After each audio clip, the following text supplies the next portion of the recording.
Hey guys, it's Kelly the Car Mom and welcome back to my channel. We are in San Antonio, Texas at the Kia Telluride Media Drive event for the brand new 2023 Kia Telluride X-Line and X Pro.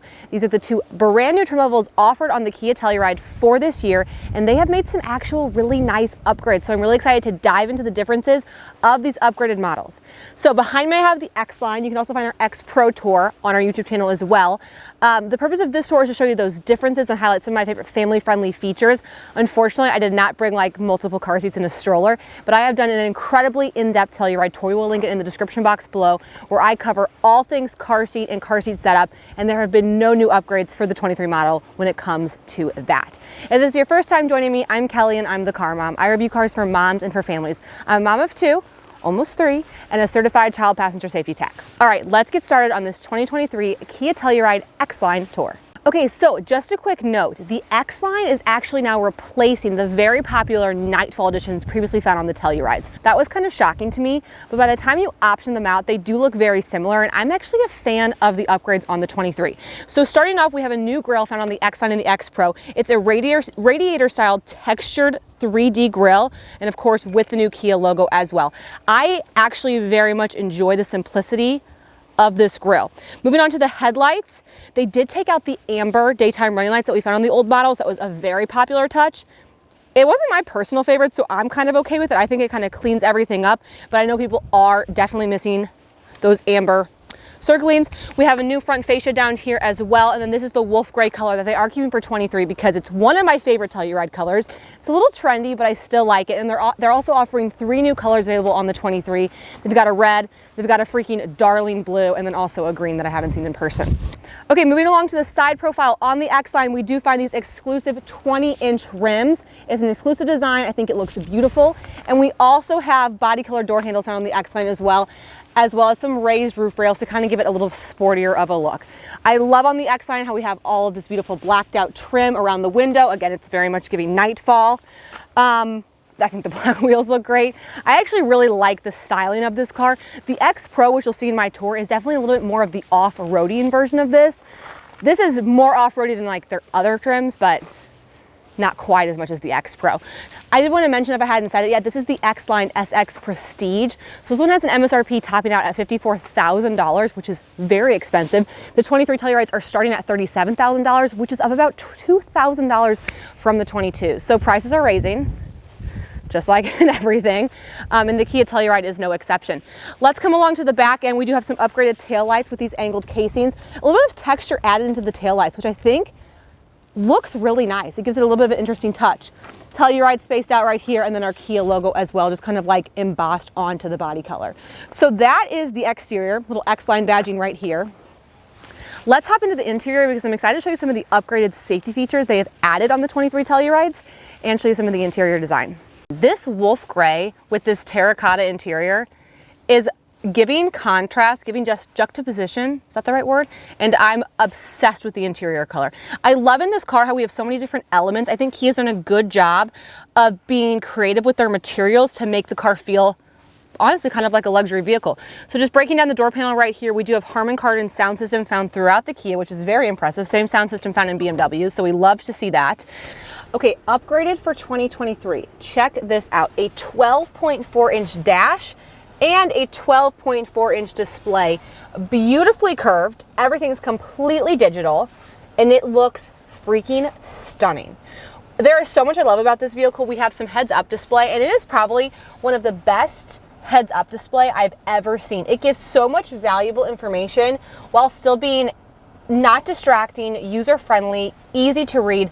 Probably one of my favorite things about the heads-up display was it's almost like a little bit of a virtual reality moment, because if I had my cruise control set, and of course it's like that, automated cruise control, so it's speeding up, it's slowing down. This one's even a little bit more advanced than the 23, where now it can actually do some lane changes for you.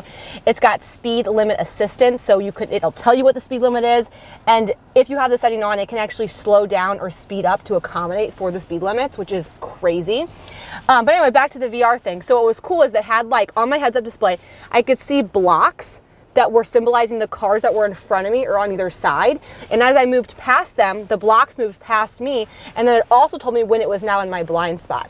It sounds crazy, and unfortunately it's not something that I can really capture on camera because you can't see the heads-up display. It doesn't pick up well on camera, but I really enjoyed using it while I was driving. Obviously the navigation pops up on there. It was just a really overall great user experience. And I like those additional safety features of the highway driving assistance, where it's helping me change the lanes, of the speed limit assistance, where it's paying attention to that. It overall just made for a really great driving experience.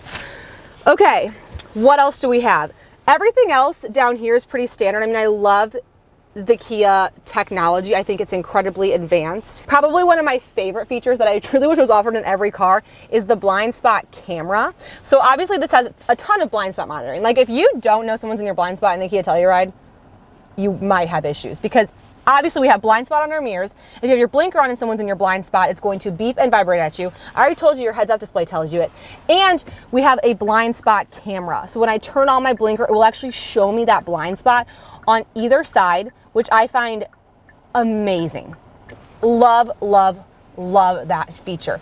Another great new feature for 23 is now we have a rear view camera, which is super exciting.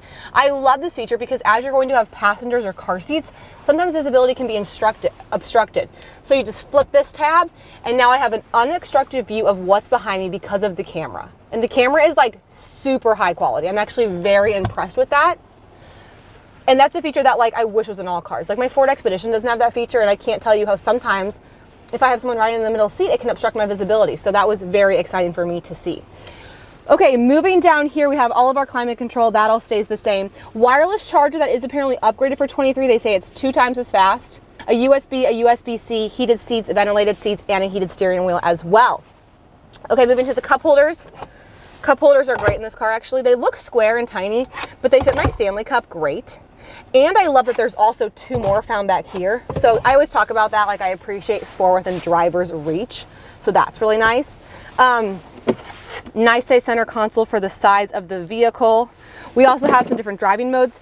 We have Comfort, Eco, Snow, Sport, and Smart. And another upgrade for 23 is we have a 3D view of our vehicle, kind of like, so you can like move this around, see if you're in the lines. I mean, I'm literally like in the middle of the Texas desert right now, but a really nice feature, again, found on those higher end luxury cars. So always impressive when we see that in a vehicle like the Kia Telluride. So that kind of wraps up the front. Like the upgrades, like the new safety features. Also now we have a Wi-Fi hotspot as standard, which is very exciting. So that kind of wraps up the front row and some of the upgrades. So now let's take a look at the second row, and then we'll hop to the third row and then the trunk. Okay guys, here's a shot of me in the second row of the Kia Telluride. The second and third row of the Telluride from a legroom perspective is actually some of the best in the class. So although there are midsize SUVs technically larger than this, if legroom is what you're after, this is a really good contender. As you can see, I have this seat set generously for myself. This seat pushed all the way back. I'm about 6 feet tall and 6 months pregnant, and I'm very comfortable back here. Let's talk about some more of my amenities as a second row passenger. First, we have built-in sunshades. Love to see built-in sunshades. Cup holders right here, leather back pockets, some hooks for like purses or bags, which I think is a nice little touch. And then one of my favorite features about the Kia Telluride is we have USB-Cs in the second row that are built into the back of this seat instead of down here. I love that. We also have our climate control found up here and ceiling vents. The sunroof is interesting in the Telluride because it is technically like a pano dual sunroof. We have one up there that's independent, and then we have this one back here as well. Another thing that's new for 23, heated and ventilated seats in the second row. That is another one of those things that are found on literally luxury cars, and they have it back here. Especially, I mean, the heated seats are pretty standard in the second row, but to have ventilated seats in the second row is pretty exciting. So that's basically what you need to know about the second row. Now moving on to the car seat setup. Again, I highly suggest you check out my other Telluride tour where I get into all the nitty gritty, but I'll give you a quick rundown while we're here. In the captain's chairs, you have lower anchors and tether anchors in both seats. In the third row on the driver's side, we have one set of lower anchors. We have 2 tether anchors found on the third row, one in the driver's side, one in the middle seat. That causes a lot of issues, which I get into in the other tour, but essentially that middle seat is so narrow in the third row of the Telluride that it makes it basically impossible to use both those tether anchors at the same time. It drives me crazy. Also to note about the bench seat. So on the 23 Tellurides, you can only get the bench seat on the LX, which is the lowest trim, and the EX, which is the mid trim. So it's not available on all trims, which is unfortunate. But in all honesty, the Telluride bench is not my favorite bench seat. Normally, I'm super pro bench for the flexibility it offers for car seats. However, the bench in the Telluride is pretty narrow in that middle seat. So me personally, I don't think the bench is worth getting. I'd opt for the nice, roomy, spacious captain's chairs. And if you're looking to like do 3 across, no, the Telluride's probably not the one I would recommend for you. So although the Telluride doesn't offer a car seat friendly tilt, if I'm not gonna have that, I do really like the third row access of the Telluride because of how easy it is to use. So if you're buying this car and you have older children, maybe in booster seats, or maybe like 1 car seats, I think what this offers is easy third row access for them because there's 2 places to do it. There's a button down here, and then there's also a button at the top. A lot of manufacturers overlook putting a button down here and they only put like a giant lever up here. And I think that can get difficult for the children who are the ones entering the third row most of the time. So you just click this button right here. And then you actually have a really nice opening. All right guys, here's a shot of me in the third row of the Kia Telluride. 6 foot tall adult, head clearance, really nice. Ceiling vents, we love to see. 2 cup holders in the third row. 2 cup holders in the third row and a USB-C as well. Let's push this seat back. So again, if you look, these Tellurides, the Kia Telluride second row seats are on track. So it does offer some really nice flexibility for depending on who's sitting where. So let's start. Let's like lock it in at the mid tier. Like this is honestly more legroom than I would need. You're not really giving a lot to up there. And then let's bring it all the way back. Yeah, even with it brought all the way back, my knees still aren't touching and I'm honestly pretty comfortable. Let's just do it all because I have to show you the middle seat. This, under no circumstances, Kia, is a 7-passenger car. And I'm not trying to be hateful when I say that. I think it's a great 6-passenger car. They love to advertise this middle seat. 5.5 inches. Maybe. It looks like less, honestly. Maybe if I stretch it out. What is fitting here? What is fitting here?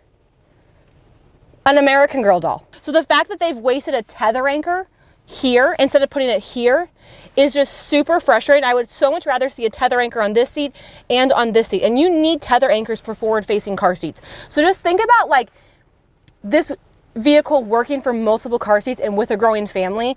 It's just going to be very difficult. It's just not my favorite for 3 kids in car seats. I'm not saying it's impossible. It just wouldn't be my pick, that's all. But 2 kids in car seats, older kids, no kids, 1 kid. This car has the tech, the luxury, at still, you know, all things considered, a decent price point. So that's a little bit more about the car seat setup. Impressed with the third row, impressed with the third row legroom. Like I said, some of the best in class. Let's check out that trunk space really quick. Okay, let's take a look at our trunk space with the third row up. Okay, here we are, Kia Telluride. Here's a shot of it. You can go underneath here for some nice additional storage and a great place to store your cargo cover. This is actually really nice. Now let's put the third row down and see what we're working with. It's a super simple pull tab, one of my favorites. Really nice cargo space. Check that out. Seats lay completely flat, very easy to pull back up, obviously. And then also our second row is power from back here. So our third row's not, but our second row is. And those seats fold down very nicely. They can't come back up, but they can fold down. They also are now offering a completely hands-free power tailgate where you can just like simply kick. If you had the key, you'd kick and open it up, kick to close it as well. So anyway, guys, that is going to wrap up my 2023 Kia Telluride X-Line SX Prestige Tour. Hope you enjoyed the vehicle and make sure you check out my other Telluride tour for all things car seat. Have a great day and I'll talk to you next time.